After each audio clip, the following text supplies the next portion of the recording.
नमस्कार, आप देख रहे हैं जीके क्लासेस। और आप पिछला वीडियो में मैंने आपको ईवीएस 1 to 5 क्लास में आप पार्ट 8 तक हम आपको करवा चुके हैं। आज इस वीडियो में आप पार्ट 9 से 14 तक आप इसके बारे में सारे जितने फैक्ट्स हैं वो सब जानेंगे।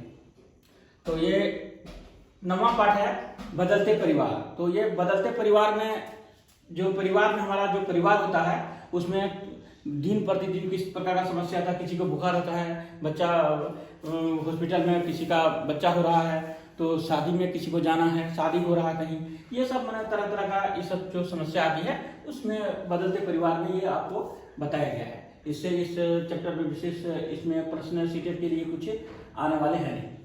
अब आ जाते हैं दूसरा पार्ट 10 में हुतुतु। ये हम लोग कबड्डी खेलते हैं। कबड्डी में 2 पक्ष होता है।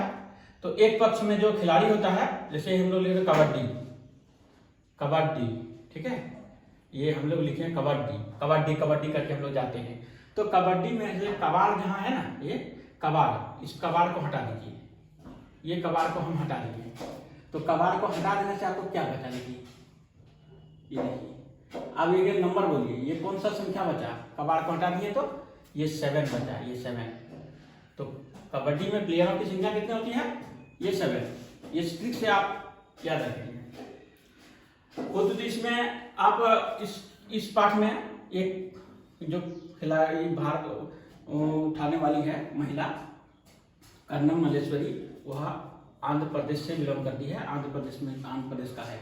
उनका जो पिताजी है वह हवलदार है और वह 12 वर्ष की अवस्था से वह भार उठाती थी और अब वह उठाती है 130 kg और वह अभी तक 29 मेडल वह जीत चुकी है। उसका उन लोग जो थे 4 बहन थी, जिसमें एक कर्नम मल्लेश्वरी और 3 है ज्वाला, लीला और हीरा जो कबड्डी के कोच है। और मुंबई में ये सब तीनों जो है मुंबई में रहती है। ये इसमें से आपका इतना ही क्वेश्चन है। इससे क्वेश्चन में एक क्वेश्चन सीटेट में यदि आ जाए तो आप इसको सॉल्व कर पाएंगे। अब आ जाते हैं नेक्स्ट पार्ट, फुलवारी। इस पार्ट में फुलवारी को दिखाया गया है। देखिए आप, ये फुलवारी है, ये देखिए आपको दिखाते हैं। ये देखिए फुलवारी है। फुलवारी में इसमें जो ये फूलों की घाटी बोला जाता है, फूलों की घाटी कहाँ होता है? यह चमोली जो स्थान है यह उत्तराखंड में होता है। वह फूलों का घाटी किस प्रकार का होता है? तो आप यहाँ से जैसे देखेंगे, आप एक सीन होता है जैसे देखने में, तो यहाँ इस तरह से ये पहाड़ होता है, ऐसे इधर से भी ऐसे पहाड़ है और बीच में इस तरह का एक नदी बहा हुआ है। इसमें सारे जो फूल हैं इस घाटी में, देखने में यह पर्यटकों के लिए बहुत ही महत्वपूर्ण स्थल है और बहुत सारे पर्यटक यहाँ घूमने के लिए आते हैं। इसीलिए यहाँ पर फूलों की घाटी बोला जाता है। यहाँ सब मैंने सभी रंग का फूल, पीला, हरा, नीला, लाल, इस तरह तरह के फूल देखने को मिलता है उत्तराखंड में। इसलिए यहाँ पर इसीलिए यहाँ पर ये इस जगह फेमस है। दूसरा है आपका मधुबनी पेंटिंग। ये बिहार से है और मुजफ्फरपुर जिले में मधुबनी एक जगह का नाम है, जहाँ पर ये सब वहाँ का एक सांस्कृतिक, आप बोले कि पुराने जमाने से वह पेंटिंग चलते आ रहा है। वह पेंटिंग जो है अभी भी हो रहा है वहाँ पर, और वहाँ पर जो निवासी हैं वह इस पेंटिंग को बनाते हैं। तो इसमें से ये जो मधुबनी पेंटिंग है तो वह बनाते कैसे हैं?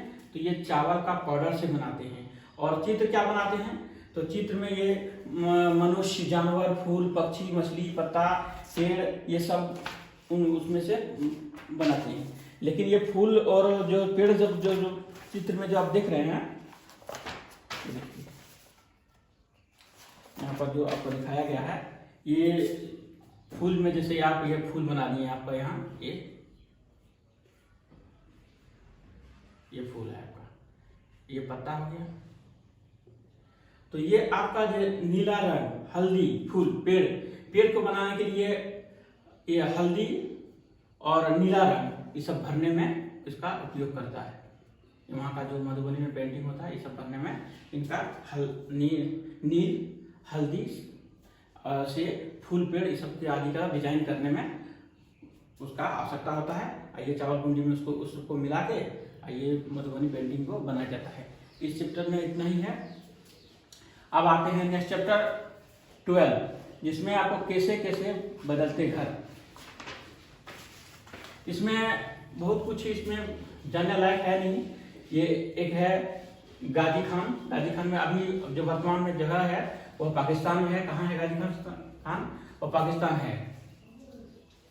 और ये गोबर से लिपा जाता है। तो ये क्वेश्चन है, गोबर से जमीन को क्यों लिपा जाता है?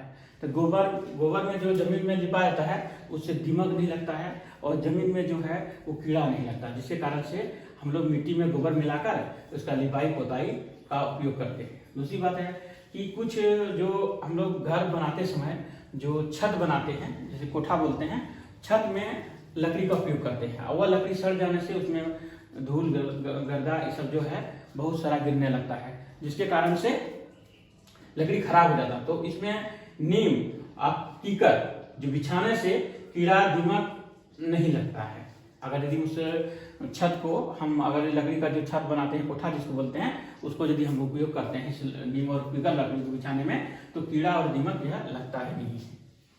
अब नेक्स्ट चैप्टर आता है, ये पाठ है 13, पहाड़ों से समुद्र तक। तो इसमें जंगल से पहाड़ जो नदी निकलता है, पानी का कैसे कैसे उपयोग होता है, कैसे कैसे जंगल में जाता है और समुद्र में जाके मिल जाता है, ये इसी के बारे में है। इससे प्रश्न मेरे अंदाज से यह प्रश्न नहीं बन रहा था, इसलिए इसको मैं प्रश्न से बनाया ही नहीं।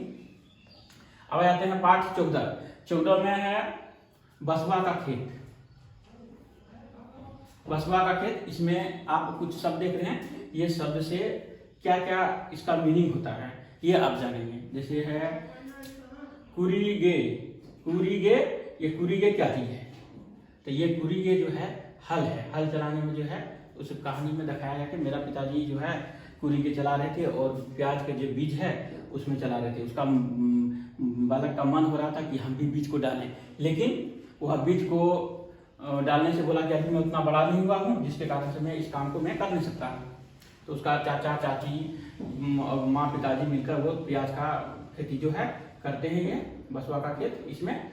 और ये है खूटी से आप क्या समझते हैं? खूटी एक जो है, यह खूटी जो है एक आप इस तरह से अंदाज से आपको बोलेंगे तो खूटी है तो बोल देंगे आप एक जिला है, नहीं, ये खूटी जो है बसूला है।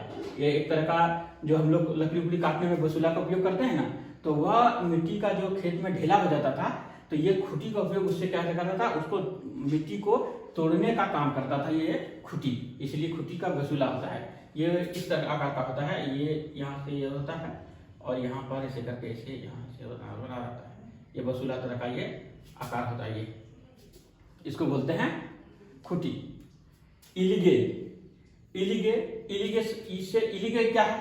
इलिगे हसुआ है, जो हम लोग सब्जी किचन में सब्जी बनाते हैं वो है हसुआ। इलिगे जो प्याज में जो आगे वाला छिलका होता है उसको काट के बेचने के लिए अलग करती थी उसका चाची, इसीलिए इलिगे जो शब्द का प्रयोग हुआ है हसुआ के लिए हुआ है। बेलवानिका, यह कहाँ है? बेलवानिका गांव कहाँ है? तो यह कर्नाटक में है। इस चैप्टर में इतना ही। आप लोग जानेंगे नेक्स्ट चैप्टर में आपको बताएंगे इसके जो पार्ट बच गए हैं उसको। इसके बाद ये आपका जो क्लास 4 का है EVS समाप्त हो जाएगा, उसके बाद क्लास 5 का EVS आप हम चालू करेंगे। अगर आप इस मेरा चैनल के माध्यम से अगर आपको पढ़ने में सुविधा हो रहा है और नोट्स बनाने में अगर यदि आपको सुविधा हो जा रहा है तो आप लाइक कीजिएगा और वीडियो को शेयर भी कर दीजिएगा। धन्यवाद।